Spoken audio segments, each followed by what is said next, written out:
Okay, anyway. It doesn't work?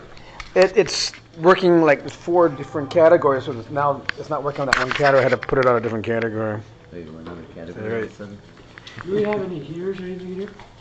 Yeah, we do. Like a fire? Can we build a fire? Yeah. We build a fire of chasid. You know what the Aboriginals do in Australia when they're cold? They start getting their furniture and start They eat each burning other. it. No, they start burning their furniture in the house. Nothing like good. It's true. It's true. All right, so we were saying that the chiddush of chasidecha yibaruchucha. Why are they able to bring down such a bracha from panimius of atik all of a sudden? Where do they get this power? So we said it's really because of their bittul, a tremendous bittul, a bittul of metzias. Because they have no metzias, they're able to draw from something which is beyond metzias. Or if you have some kind of a space inside of you which is for self, even if it's just because you want to love God, like you're yearning and thirsting for Hashem, that's something for you, and therefore the only thing that's you're able to touch upon and access is some level of light which has a metzias, which is already a thing. And even that could even be the Ora Ein Sof. It's an expression of something. So if you want to get to the essence, you have to be essence-like, which means you have no expression. And so that's what they are. They're in a bittul b'tachlis. What are we talking about? The chasid, which is the highest form of the 4 tzadikim. And you thought you had something going there. No, because they call it chasid. We like to put ourselves in the list.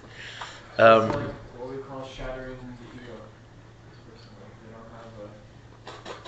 They don't recognize. It's like Moshe Rabbeinu, like what we usually talk about Moshe Rabbeinu, that he doesn't. It's not him speaking; it's Hashem speaking. That's actually exactly how we got into the conversation, because we said that what is the definition of a chasid really, and then we said this is the highest form of a tzadik, is that he turns his natural midos into godly midos. And we said on the highest level, there's different gradients of what that means, but on the highest level, it means that his speech literally becomes the divine speech. His emotions become the divine emotions. His intellect becomes the divine intellect. In other words, he completely transforms the entity to which he is into godliness. And how can you do that? Because he's absolutely bittul. There's nothing left of him whatsoever. So this, and if you start to think about it, it's like, what does it mean that God speaks? When God speaks, he creates the entire world. So the same thing happens with the tzaddik, because he's not speaking his speech anymore. He's speaking God's speech. So we said that's like, that's Rabbi Shimon Bar Yochai, that's Mashiach, mamish. But short of that, there's tzaddikim who can call themselves chasidim, but they're not quite there. But in other words, they're yearning for that. In other words, every ounce of their being is trying to make a kli for the divine midos, but they haven't necessarily turned themselves into it. But there's still a transformation, because they don't use their intellect or their emotion or anything else for anything but godliness. But you can't say that they've sort of replaced their spheros with the spheros of Atzilus at the same level. They're just like a perfect vehicle for it. And then we said on the lowest level, it's every man can and should yearn to be a chasid. And what does a chasid mean? To be in a state of equanimity, that there's no difference. So you don't get your feathers ruffled by anything. In other words, you're just continuously on the mission. And we said that this is like, just to give the mashal that we gave yesterday from the Para B'Shalom Nafshi of the Mittler Rebbe in Shari Tshuva, famous one, where he gives, how do you know if you truly love someone? When they're in a time of distress. And when they're in a time of distress, you'll do anything for them, even if you have to put up with pains physically and monetarily, and even if you have to put yourself in danger, you'll do it. But nonetheless, when you do it, you feel like you're suffering, right? You'll bear any suffering, but you feel the suffering. That's sort of b'chol levavacha. That's like stage 1. That's not called chasid. Then you get to a level where you love them so much you don't even feel the pain, right? You recognize that it's a painful situation, but you don't feel the pain. That's b'chol nafshecha. And then the chasid is b'chol miyodecha. You give everything you've got. You're not doing it for yourself anymore, in any way. You don't even feel yourself. So you not only do you not feel the pain, but you actually enjoy it. And we talked about the 10 martyrs, the 10 Haruge Malchus of Rabbi Akiva and the Chevra, that they were being tortured in the most gruesome way, and yet they were feeling pleasure at the time, he says in this mimer. Pashat pleasure. Because they could serve Hashem, if they can give their bodies, if they can give their money, anything they can do, they'll happily do. And on a small level, we can all relate to that and should strive for that. That there's nothing too burdensome. I mean, obviously we're not going to go crazy like that, but it's that we don't have the potential. But nothing too burdensome. Like we gave the example. The guy wants you to pick him up at the airport, and it's snowing, and it's 3:00 in the morning. Give me more. Like it's the more you can be put out of your way, the more you can show how much you love him, and it becomes like mamasha. So nothing can sort of stir you up. Some Shabbosos make you feel like you're doing them a favor by them serving you. Mm-hmm. It's like this reverse thing. Yeah. Yeah. It's Like that by coming to their house, you're like, oh, like you're doing me a huge. So long favor. as they're not taking that out on their wife when they leave. But that's the idea. In other words, it's like that, but all the time. All the time. All of us can get like that at some times. Yeah. But a chasid is someone who's like sort of that's what he is. Right. He's like living like that all the time. Right. Because he's not doing it for the Shabbos guests. He's mamash doing it for Hashem. Right. Nothing can be enough. He loves it. All right, so that's called on our small level, turning your natural midos over to becoming godly midos. Okay. Let's go on. We didn't do the whole 4 tzadikim thing, but we'll get to it next time, Mizrat Hashem. What was the one thing we said with the Tom? And then You want to go into that? Yeah, that's the 4 tzadikim thing. Yeah, so the chasid is the highest. We said there's 4 levels. Yeah. Tzadik, Yashar, Tamim, but Tzadik. So there's a Yom, but the Rabbi goes into it in the Sikha at great length, the Rabbi Rashab, in the Yud Tet Kislev Sikha of Torah Shalom. So he says there that the difference between they're all 4 tzaddikim, they're all perfect. The difference is the tzaddik excels at positive mitzvahs because there's a quick reward. Whenever you do a positive mitzvah, you feel good. Yeah. A yashar, his Indian is the negative mitzvahs because it's the difference between planting wheat versus planting fruit trees. That even though you plant wheat, you basically get it back quickly, but it's not so pleasurable, but it's the quick return that you're looking for. Planting fruit trees, it could take even 70 years, it says in the Chassidus, for a tamar to grow. And that's the idea that you hold yourself back. You don't see immediately rewards when you're occupied in negative mitzvahs, not doing this, having iskafia. But the reward is so much fuller, and it takes longer. You have to have more standing power, but ultimately the reward is much greater. Yeah. The Tamim, he basically just says that a person who's equal from at all his levels, he's from. He says his fruit and his bark taste the same. His inside and outside is the same. Like there's no more sort of. He's invisible. Like what you see is what you get, and what you're getting is all good. He's sort of mastered the positive mitzvahs and the negative mitzvahs, just holding on this level. And then goes the chasid, this guy who like Pashit transforms himself into being essentially atzilus. That's the best. I don't want to say God. It sounds a little bit rough there for the listeners, but I mean he makes his own natural being into a divine being. Right? He transforms his natural midos into kochos elokim. It says. What does that What it means that his speech is not his speech; it's God's speech. His thoughts are not his thoughts; they're God's thoughts. He has no free will. I don't know if he has free will. God also has free will. In other words, but he's transformed his free will into being. What does it mean? You have free will. It means that you choose at every second to be a vessel for God or to be a vessel for yourself. You don't have to say that he removes his free will. He could be choosing it every second, but it's already like. There's certain things you're going to choose every day without thinking too much about it. Like you're going to get up in the morning at some time. You're not going to sleep the whole day right through night. We hope so. Right? It never happened yet. Right? So in other words, certain things you choose every time. It's because it's just become like not even a choice anymore. It's obvious. Of course you're going to choose that. So he's way beyond like choosing between good and bad. I mean, even a Beinoni already makes that choice. And we're already at the highest level of tzaddik. So that's not his problem, his free choice. It's just that he makes such a choice that there's not a second when he's not this perfect conduit.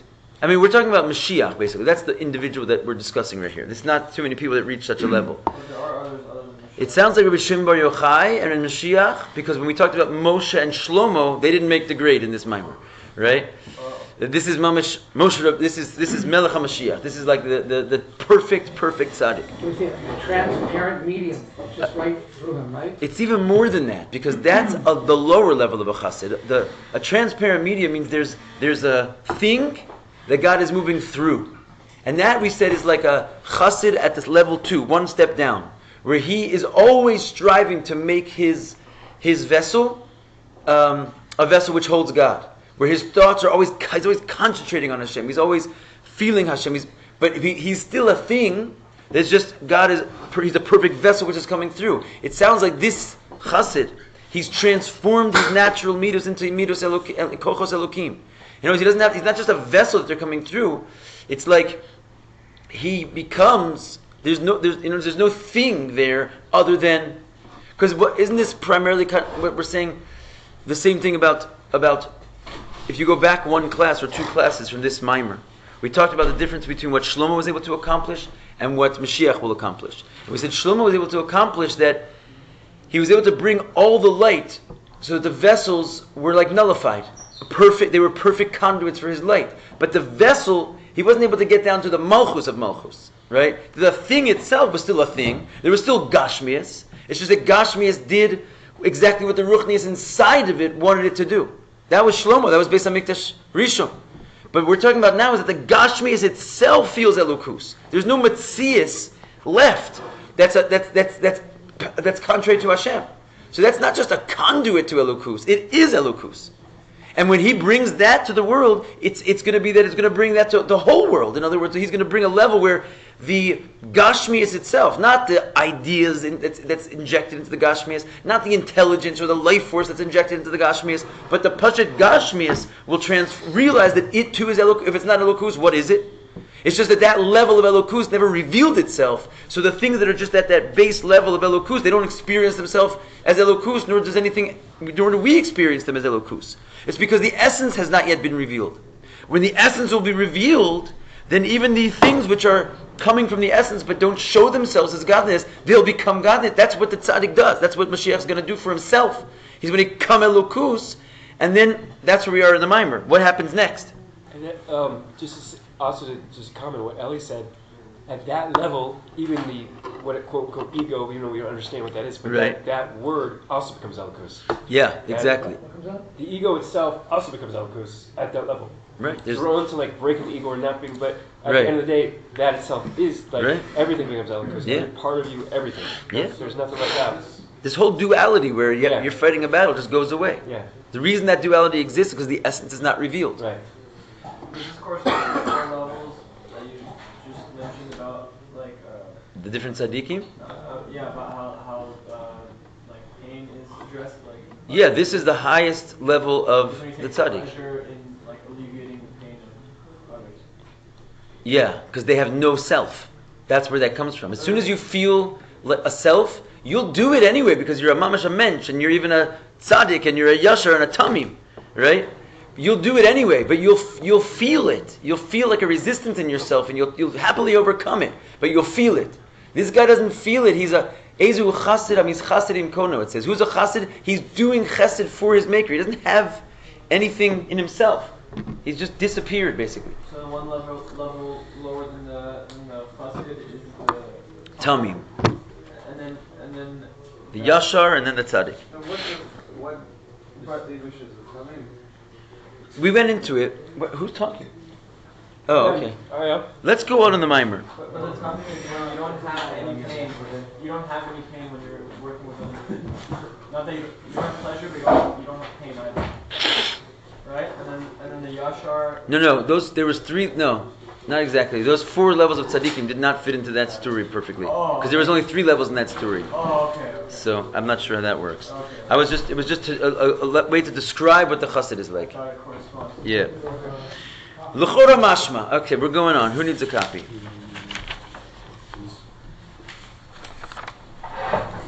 L'chora mashma sham shachad pnimius atik. Who are they bittul the chasidecha? We just described that what's drawn down. He puts drawn down in italics here. Because we'll see why. What's drawn down of this drawing down of Pnimius Atik comes through the bittul of the chasid. That he's like not there. So he draws down the essence. And this that through drawing down the Pnimius of Atik, it's going to transform the nations around him to becoming like our best friends and really being meaning it. They're going to be totally given over to God. Who are the kochos hativim the chasidim naisim kochos elukim? So he said it's because he's able to perform that. That's going to happen to them because it happens to him. Because his kochos tevim, his natural powers, become godly powers, as we just described at great length. That's going to transform the nations around him to also their metzias turning into a metzias of elukus. Yeah? Because he draws it down on himself. We have to understand the lechora. Seemingly, this that by drawing down that level of Pnimius Atik, there will be a transformation. Hashem will turn over the nations to good. Ein ze inyan nosef al giloy ela nichlal ba giloy atzmo. So seemingly, this is not something additional to the revelation. In other words, that the revelation comes down and then there's an additional prat that they get turned over, but it seems like it's part of the revelation itself. When the revelation itself comes down, it's an essential revelation which like turns Gashmias into Elukus. It shouldn't be like a cause and effect situation where he brings it down on himself and then it affects the nations. It should be part of the Giloy itself that he has. Why is that? Because since the true existence of Hashem is the existence of all found things, quoting the Rambam again. Therefore, just through the revelation of Atik's Pnimius coming down, it should be instantaneously felt that its very existence is nothing but Elokus. It shouldn't be that Mashiach has to bring this in himself and then and then as an effect of that, share it with the world and they'll sort of get a taste. If he brought that, he brought it. And all there is essence, and the essence, it just underlies everything. The problem up until now is we haven't been able to reach it. Once he'll reach it, and that level of God, divinity is in the world, that the essence of God is the true existence of all things. It should be an automatic part of the revelation that everyone gets turned around. Why did they have to then turn themselves? Right. The truth of anti-Semitism is that we're not doing our job. That's why they don't like us. If we're doing our job, they'll love us. That's what it's saying. To a certain point. Yeah. I mean, if we're bringing down the Pnimius of Atik, they're going to be very happy. But hold on, but in other words, Mashiach bring it. In other words, that's the point. So if Mashiach can bring it, it should be that it's brought. That's what he's saying. It's like a one-time deal. If you're bringing that revelation to the world, remember we said, like for example, go back. Remember Avram Avinu? Before Avram Avinu, there was just not available the Elokus. Yeah. So people were just like just sinning wantonly because they didn't even feel that there was something missing. Once Avraham Avinu brought a revelation, it was in the world. Like all of a sudden, everyone in creation was like wondering about God. They were looking for God just because he brought it. Same thing should be true with Mashiach, is what he's saying here. Once he brings it, it's like they're against their will going to realize that they are Elokus because he brought that certain revelation. I'm saying when you're going to America and you're from Yid, they go ahead and love you. They like treat you like a king. They love everything about you. So when that happens, you're not from Yid, they're like, they're not so happy with you. When that happens, what will be the distinction then between the Jew and the non-Jew? Because it's all going to get, pretty much get it. What's that? Okay, there's still difference between entities, but you're right. On a certain level, there's going to when the essence of Hashem shines, it's the Giluyim, are less meaningful, right? Again, we talk about it. In other words, there's still the idea of You're saying when there's more Gilui, there's going to be less. The Gilui is going to be less. No, not because there's essence and there's Gilui. Okay. When the essence shines, right, which is something which is presently beyond Gilui, but when that comes to Gilui, then what's presently called Giluyim will be meaningless. Like it says, like when.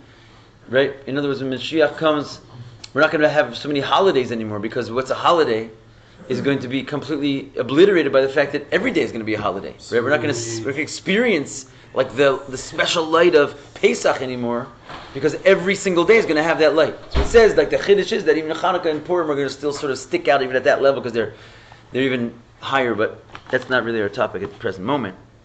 Anyway, but before we get to the difference between Jew and non-Jew, let's just figure out what the Rebbe is trying to say here, because we're all over the place. So he says that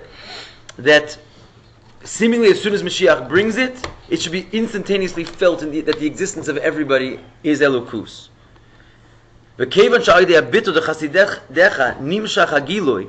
So since the chasid's own bittul draws already that level of essence down into the world, lama tzrich gam lizhapcha the kochas hativim shelahem. Then why do we all of a sudden need a transformation to happen in them? That they actually have to go through a process of like converting themselves from bad to good. It's seemingly he should have performed that for them already. Because it has to go through natural order at a certain sense. Yesh lomar.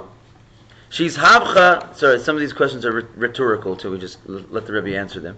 Yesh lomar, she's habcha de kochos hativim. He gam bishvil hamshachas hapnimiyas atik. So he says it's not as it seems. In other words, no one can really do this for you. Even Mashiach can't do this for you. Right? It says that the transformation of the natural powers into the godly powers, right? That is required in order to draw down the Pnimius Atik. It's not like Pnimius Atik comes down and that itself, the Hamshacha, transforms everything. It's the very transformation of your natural powers into godly powers which summons that level of Atik. It's a subtle difference, but it's an important difference. Normally you're saying you're going to draw, it's the difference between Shlomo and Mashiach, as we've been saying. When you draw down light, that light is always something added on to your basic existence. You're there, and light is shining on you. It's the normal concept of a hamshacha. But since here we're talking about a hamshacha, which goes down into the very guts of the thing and turns the thing into elukus, the only way to draw it down is to turn the guts of the thing into elukus. It's the opposite way. It's the only way you can arrive at this is when you yourself realize that you are elukus. In other words, the transformation it's of the individual nations, of the individual people. Every gashmiistic thing is what summons the Pnimius Atik. So Mashiach does it himself, it's true. And not only does he do it himself, but he gives us chasidis. Is what summons what? Pnimius Atik, as we've been saying. What's it in English? Pnimius Atik. Okay. It's the most inner dimension of Kesser, of the crown. So in other words, he brings it in himself. He becomes one of these entities, right? That's like a walking atzilus. But what is his? How does he sort of present that? Is he shares chasidus with the world? That's what he does. That's what it turns into. But what does chasidus do? It just what it enables you to do is that if you access chasidus now, you now have the power to yourself become a chasid. So when it's not that it does the job for you, what did the Rabbi say? The first thing he did when he became Rabbi, he's like, I'm not doing this for you. I'm happy to take on this job, but I can tell you right now, you're going to work as hard as I am. And when there was another special video, the people came in line, this one lady crying, I think she had like a horrible tragedy. She said, Rebbe, just be Mashiach already. And he said, no. He's like, I'll be Mashiach when you are Mashiach, and when you are Mashiach, and when you are Mashiach. It's a crazy video. He goes around the whole room. It's like, yeah, he gets all worked up because he's like, you're basically not understanding what Mashiach is. He's like, I'm doing my job as Mashiach but the job of Mashiach cannot be completed until the entities of reality transform themselves into divine beings. I'm giving you the information, but you have to do the work.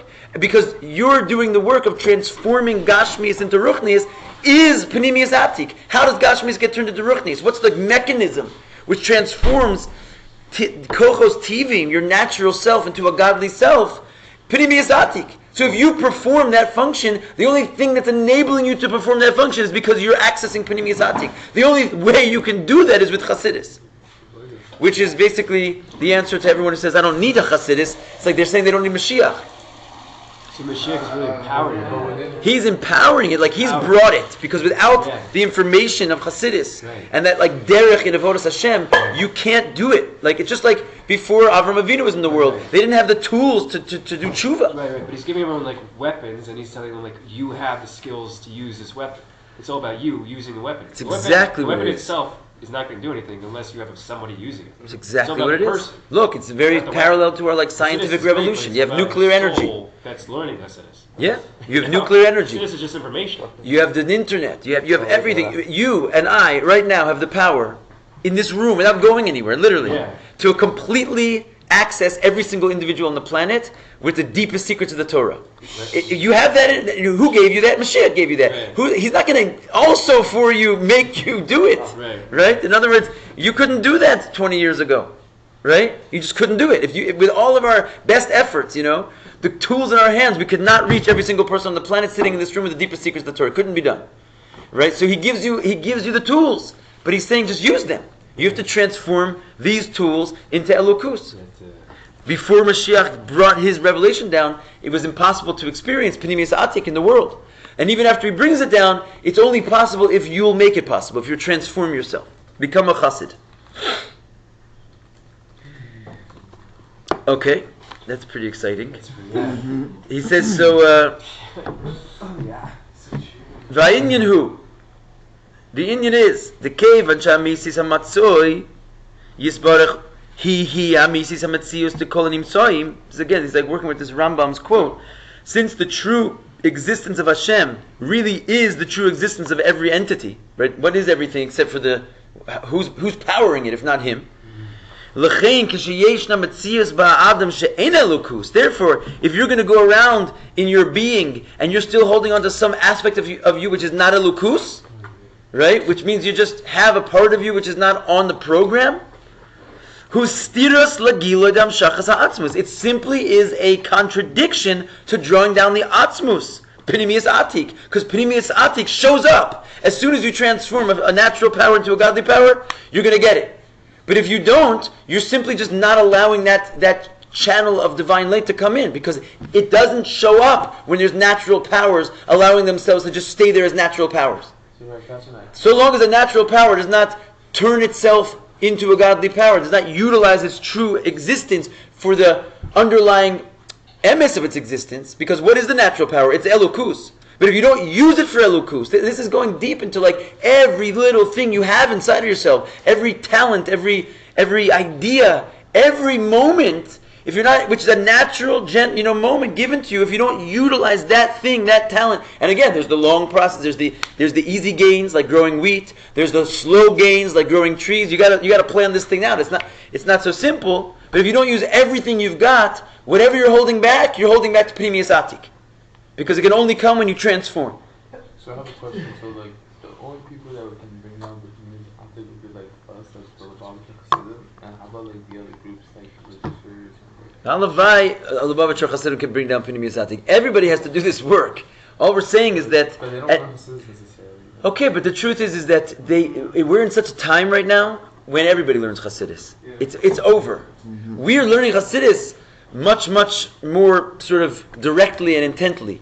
But the Chassidic idea, it's so permeated the entire reality that basically it's not like yes, you have to. Your job is to keep on spreading it. Right. But every time a person, it's almost impossible to be Jewish today and not be on the derech of the Rabbi. You have to be like a real nudnik, right? Because he sort of just changed the whole course of it. Like, and everyone is on board with that. You know what I mean? Like, you go to all these different groups. They're just trying to do what the Lubavitcher said. I had a guy, a heavy duty lift. It was a weird experience actually. Whoever was in my house on Friday night, never happened before. There was a bunch of Bachrim. Oh, you were there? I wasn't there, but I saw them come out here. So weird. Like we were just like sitting down about to sing Shalom Aleichem, and like 8 guys just like burst into my front door, like completely unannounced. It's like I was like, and to my surprise, they weren't Hasidim. They're heavy duty misnagdim. Shaving beards and just like the whole look of them, and they're dancing crazy in my living room, like grabbing people. It's like mama's like a Lubavitcher situation. And then the guy, I was like almost like foaming from the mouth. He was so excited. I'm not even kidding, but I'm not trying to insult him. He was pushed. So I'm foaming from the mouth. He was like all of it. He's like everything. He's like, you wouldn't believe what I did yesterday. He pulled himself out of the dancing. He's like, I went and I put on tefillin on a Jew, right? And he said I would never have done it without the power of Lubavitch in the world. And like he was telling me, because basically. He walked into a Lubavitcher house. I don't think they realized, they were going into different houses. It was a crazy thing to do. It was much just to Kedusha. But this was like a trophy in the highest level of his life. That he said, I never would have the courage to do such a thing if it wasn't for this message of the Lubavitcher Rebbe in the world. And we take these things for granted. But going and taking a yid off the street, right? And Bechal going into a house like that, I mean, where are they getting this koach? And he wasn't afraid to tell me. And he wasn't, he was so excited about it. Like, I feel like it was a good simon, People are having different opinions in this, but I feel like it's like they're loving it. They're prideful about the fact that they're borrowing and using the derech of the Rebbe. Sometimes you feel like people are still shaming it in some way, but it was such a situation that all I'm trying to say is that the world is mamash. You're saying you can't get this unless you learn Chassidus. Where in the world do you get an idea to go grab a Jew and put the tefillin on him unless you're, so to speak, learning Chassidus? Now, I doubt this guy learned the page of Chassidus in the last decade, but it's Chassidus. The spirit of Chassidus has taken over the Jewish people. So I mean, they're doing it. Yeah, we have to learn more. We have to push it. We have to make them actually learn Chassidus. But it's happening. So I would definitely not say that it's. Is that shot like what it says in like the no basic what it says in the no basic that like Yeah, we learned with them a little bit. You use already here to certain sense. Yeah, definitely. Rabbi, it's funny. We taught them a little Did you? See, that's our shtus to kedusha is bigger than their goy. It's Trish from monkeys. Anyway, all right. So let's go weiter here. Okay. Just the mashal of the growing the wheat versus the fruit tree. Yeah. Is the growing the wheat the tamim and the fruit tree? You're back on this. I love it. You're mamash madayak. No, the growing of the wheat is the tzadik. The growing of the fruit tree is the yashar. The tamim is beyond. He's already creating nuclear physics over there. He's beyond. He's not a farmer. All right. Going on. So therefore, if you leave, as we were saying, if you leave out any aspects of your natural being, you're blocking. It's a steer. It's a contradiction to drawing down Pnimius Atik. But through your natural powers, Naisim Kochos Elokim, becoming godly powers, Diyesh Lomar, which means to say, Shezeh Shanais Alidei Shenirgash Bo Behelam Al Kopan. How does this happen, by the way? How do you get your natural powers to become godly powers? What mechanism creates that? He says, because you feel, and he puts a very important parenthesis here, I might say. You feel behelam al kol panim. You feel, at least in a hidden way. Because probably none of us can say that we're going to feel that you're going to feel that your existence is elokus. I mean, you have to meditate for a really long time to get that, right? You could. You can mamish, there is such a thing as taking a sefer like Samech Vav or Ayin Beis and like sitting there for like 4 hours in a row and just like going mad. It's an awesome experience, and you really do start to like open your eyes and look around the room, and you're like, "Whoa!" Right? You start to realize something, But if you're not doing that, and you're just going to, let's say, join a Hasidus class in the morning, so he said, you still feel that your Metzias, parenthetically, is behelam al kol panim, at very least in a hidden way, is that amisis amatzoi yisbarach, is that really all you are is the essence of Hashem. That is your Metzias. So this is the only way that you get to a point of, let's say, putting tefillin on the Jew in the bank teller across from you. How in the world are you going to get to that level unless you're just your whole experience of life is that there's no bank, there's no teller, there's no sun, there's no moon, there's just me and my tefillin and this Jew because everything is elokus. That's the only thing that's going to make you like rupture the reality before you and like break through and just be Jewish in every scenario and be godly in every scenario. That's what I'm saying. These guys, so to speak, are learning Chassidus. Where do they get the koach to just like think that that's normal? To be in the middle of a bank and like just not be in there at all because all there is elokus. So I'm saying this is in the world already. And so having a hold on that feeling is the only way you can actually accomplish this business of turning your natural self into a godly self. That you're an artist, you're not an artist. You're just like a divine vessel who's there to spread elokus through their art. And that's what you are. You're not an artist, right? So this is only by feeling the reality of the atzmus that all there is Hashem. Who Amshachas Gilui Pnimius Atik, and that is itself what draws down the Gilui Pnimius Atik. So basically, what the Rebbe is saying is, shockingly, this is really in everybody's hands. The famous mashal in Basi Lagani, which I hope to read with you guys coming up on Yud Shvat, not far from now, that the Frierdiker Rebbe brings. The Rebbe has so many sichas on this notion that there's a treasure house hidden in the palace that no eye has seen because they just store it up for generations upon generations upon generations of the kingdom, and like maybe the son of the king is allowed to go matile around in there once in a while, but basically nobody has ever seen this wealth. But when it comes to a time of war, and what's the time of war? Of course, the wealth is Chassidus. And it's like the hidden chambers of the divine secrets. What's the time of war? The end game. Pashit, when we have to bring Mashiach b'po'al mamish, which is now. He He says, in the time of war, the king will empty out every single penny of that treasure house, and not only will he empty out, but he'll put it in the hands of the simplest foot soldiers, who are actually the ones who are on the front lines. What does the great wealth do if it's just in the hands of the generals who are sitting in the information room? They're not dealing with the enemy. So the actual guns, we just got two F-35 fighters. Apparently we're like Superman now, Israel. What good is it if they're going to sit in the airport? You got to put some pilot, some Shlomo, Yaakov, whoever he is, some guy. Maybe he's trained, okay. But basically you're going to put like billions and billions of dollars of the most fantastic technology in the hands of Shlomo the pilot? You have to, because who's going to fight the war? So all this deep Panimius Atik, it gets put into the hands of Baruch and Yosef and Dael. Like, we have our hands on these Pashut, the deepest treasure house, because who does it belong to if not the soldiers? So he's saying basically you have this power of Mashiach's energy of Panimius Atik. All you got to do is have a slight inner feeling that all you are and all there is Elokus, and then transform your natural powers into divine powers. Simple as that. Al Pizeh Yesh Lavar. Accordingly, we can explain Hadgashas Akasuv Chasidecha Yivarachucha. What is the emphasis of the verse that Chasid blesses brings Panimius Atik into Malchus?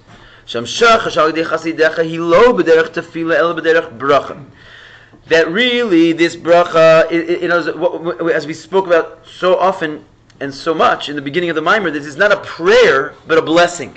Chasidecha yivarachucha, because remember the whole concept. We said that usually you can only get this high if you're in a state of prayer, because tefillah goes all the way up to the level of hodah, which is beyond comprehension. But usually bracha only accesses something which is already in the state of ishtalshlus. But in this unique model of the chasidecha, he's able to go all the way up to the top and yet send it down like a bracha, which is a tzivoy, a command. He can do it with a certainty as opposed to with an ask, with just tefillah. Yeah? Yeah. So what's the emphasis here? What's so important that this comes down by way of bracha and not by way of tefillah, by way of command, not by way of request? Keep it tefillah, shehi b'kashas ha'adam, because the request is that the man makes the request, she'ashpiu lo milamayla, that something should be given to him from above. Basically, when you're davening, you're always in a state of recognizing your own yesh. Because you're saying, like, here I am, Hashem, lacking. Here I am, Hashem, like an entity, and I'm requiring, please, something from beyond me, something from above, something godly to come down and fill my ungodly place. And the truth is, you can get from a very high godly place when you're up to that kind of business, but still there's some disconnect between world and God at the level, just at the stam concept of prayer. It's felt automatically that the person who's davening is not godly, because he's lacking godliness. That's why he's asking for it. When it comes to blessing, which is a command, what gives you the right to say you should have children? It's because you're mamish like maleu God, you're filled with godliness to the point that you can even like share it with someone else. Right? You are such a godly center that you could just command blessings to come out. Right? It's the concept, the notion of a blesser, someone who can give a bracha, is because he recognizes that his place is filled with godliness. There's no lack in him when you bless. V'yesh lomar, therefore, we could say that the falling of rain that came down through Rabbi Shimon, that's why it wasn't even through a command, if you recall, like it was by Rabbi Pinchas ben Yair. He had to command the river to split for him, but rather he just said Torah. He didn't even command. This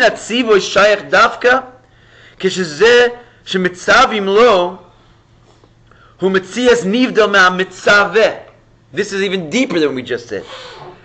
When is a command relevant? So what's great about a command better than tefillah? Let's go in order here. Tefillah, the one who's asking for it isn't even godly, right? Whereas in bracha, the one who's giving it is godly. He feels his godliness. But even in bracha, the one who's giving it feels godly. But the one who's getting it, there's some realization that the world is not divine. Because you have to share your divinity with the world. So in the state of prayer, you're realizing that you aren't even divine.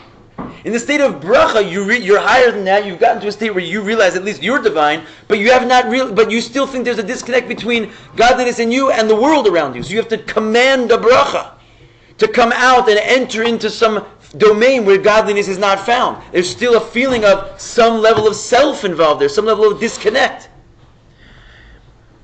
Therefore we see that the effects that happen by the commandments of the tzaddikim, like Rabbi Pinchas ben Yair, that he commanded the river to split its seas. Even though the will of the tzaddikim is the will of Hashem, in other words, they're not disconnected. Inside of them is mamash Hashem's will. That's why they're able to just make whatever they want happen in the world and be bali mofsim. Nonetheless, they need to still command and make an operation of some sort that God's will, that the world's will should be like their will. Right? It's not automatic. It's very deep, subtle things going on here. They have inside of them the will of God. So they're not disconnected. Their will is God's will. It's completely disconnected. But it shows that even at this level, even God is somewhat in a state of conflict with His own world. Elokus at that level is not all is one. Because God's will has to, so to speak, command on His world and make it go in His way. Well, what was it doing before that? It wasn't going in His way. It wasn't godly? Yeah. And if there was a certain perspective, there was still a disconnect between God's will and the world that He was making. It's because the world, at least as it feels itself, is still a Metzias La'atzmo. It's still its own distinct entity. Because you haven't brought the essence yet. Accordingly, we can say that Rashbi, he was mamash the first chasid. That the Rashbi, Amar Drush, B'Panimius HaTorah, he didn't say command the world to rain. He just sat there and started saying Kabbalah. And Dafka Kabbalah had nothing to do with rain. Nimshach Gilui Ha'atzmus. He drew down the essence at that moment. But do you have to have that, in your thought, it has to be towards the rain? No, he didn't even have a thought towards the rain. So he just said Kabbalah? He just said Kabbalah and it started to rain in the middle of a drought. And they came to him because they knew that was going to happen. But what does it mean? It's because there was no disconnect between the godliness of the world and God Himself. It's not like the world had to transform itself and all of a sudden obey a commandment of God. It's not like he didn't even ask for it. He didn't even ask for it. He didn't have to ask for it because does Hashem have to ask for it to rain? Right? In other words, does Hashem even have to make it rain? Everything godly is just automatically godly. It doesn't have to behave itself to become godly. So when you're in the presence of God, there's no drought. Simply, that's it. There's no drought. Not that you have to make it not be a drought. Because as though there's some kind of a thing that exists other than God which has to change its mind. You just come into the presence of Rabbi Shimon and there's no drought. It's like people, you hear this all the time, people would come before the Rebbe. My father himself, he should live a long life. He had this experience. Mamash, his brother was dying. The whole family was exceedingly sad and the tone in the house was just horrible. It's like we grew up as my cousins down the street. It was crazy. He took us to the Rebbe. I'm telling you, my father walked out a completely different person. He just removed the problem. And he actually, Pashit, removed the problem. As is known, whatever, I tell this story all the time. But just being in the presence of the Rebbe completely changed the negative feelings inside of everybody, Because over there is Elokus. So, that's why we have to find ourselves in the presence of the Rebbe all the time, And how do we do it now? You can't go to 770. So, well, you can. But how do you do it now in Sfas? How do you do it now in Cleveland? Right? You can still find yourself in the presence of the Rebbe. You have to go to the presence of the Rebbe. Where he is, you go there. Where is he? He's in his Sichas, he's in his Maimarim, he's in his Chasidim, he's in his Kashrus, he's in his Miftzoi. So your uncle did feel better after? He had miraculous recovery for, what's the whole story? He eventually passed away from that, but only 2 years later against the doctors and everything. It was outright miracle. I grew up with it. My whole family recognized it. Anyway, so going on, finishing this paragraph, that all he said was said Kabbalah. and he drew down the Atzmus, which is what? The Amisis HaMetzora Yisbarach. He drew down Hashem's essence, and the Hashem's essence is the Metzias of all found things. So there was no more opposition in anything suddenly to God. There was no more gezerah, so to speak, from a world against, the needs of Jews. Therefore, by saying the Kabbalah, the rain fell by itself, bli tzivoy, without commanding it. And we have these kochos. I told the story yesterday, I needed to send mezuzahs to America. I told the story yesterday. Yeah. Crazy. I made a phone call, and by the time it was finished, someone was picking up the mezuzahs from one house and delivering to Yerushalayim without bush. I made a phone call. But it's crazy. So the world, a shliach has this experience all the time. Because it's miraculous. You go to a place, how are you supposed to turn over a whole city to godliness? It's impossible with it. Unless the city itself just turns to Elokus. It just starts to do what you want it to do, because you're connecting yourself with the Rebbe wherever you go. So you bring the Rebbe there, the mayor's like, sure, come on right in, use the public square. What is that? Right? It's not like you had to undo a gezerah. It's that l'chatchila, the city had no more feeling of existence other than the purpose that it was there. It was to serve the Jewish cause. Right? Bring in the chasidus. We say sometimes that the tzaddik just walking down the street, he's just where he's just walking, he's sure. Depending on the tzaddik, but even a simple shliach, even that Shlomo flying the plane can do it nowadays, right? That's what we're celebrating. Yud Tet Kislev. You guys, you have to realize what we're celebrating. It just goes by, it comes, we sit and we say l'chaim. We were given these kochos at a certain period in history. We didn't have them before. Yud Tet Kislev gave us these powers. The Rebbe mamish put them in our hands. But the fact that a regular person could be a chasid, it was laughable 1,000,000 times over to 1,000, 1,000,000 degrees before Yud Tet Kislev. Impossible. You had to be a tzadik, then a yashar, then a tamim, and then there's different levels of chasidim, and to get this, impossible. And now, Tom, Dick, and Harry, you can go and draw down Panimius Atik. It's because of Yud Tet Kislev. Let's just finish this paragraph. This is what it means, the bracha of chasidecha yivarchucha. She'ein tzrichim letzavos. They don't even need to command. She'tiyeh hamshacha, that there should be the drawing down of this light. Ki bracha de chasidecha yivarchucha. This notion of drawing down panimius atik into malchus, who hamshachas panimius atik b'malchus. Dargazu ein shayach tzivo. And at that level, there's no shaychis to commanding, because commanding implies a separation between the commander and the commandee. And at this level, you don't have to say anything. You have to just bring the light. What did Rashbi do? Rashbi learned Chassidus, basically. You have to learn Chassidus. You have to bring the Chassidic idea into your head. And what is the Chassidic idea into your head? Basically, all Chassidus comes to tell you the same thing. There's no existence except for Elokus. When you bring that perspective to the table, it goes everywhere. In other words, you brought it. It's not just true inside of you, it's true. So wherever you are, exactly, like oil, it spreads into every little thing, right? So wherever you bring that idea, it just makes the whole world, automatically become, its true existence is nothing but godliness. All right, tomorrow we'll probably finish. Yep, Salil, get into it. Umanayim.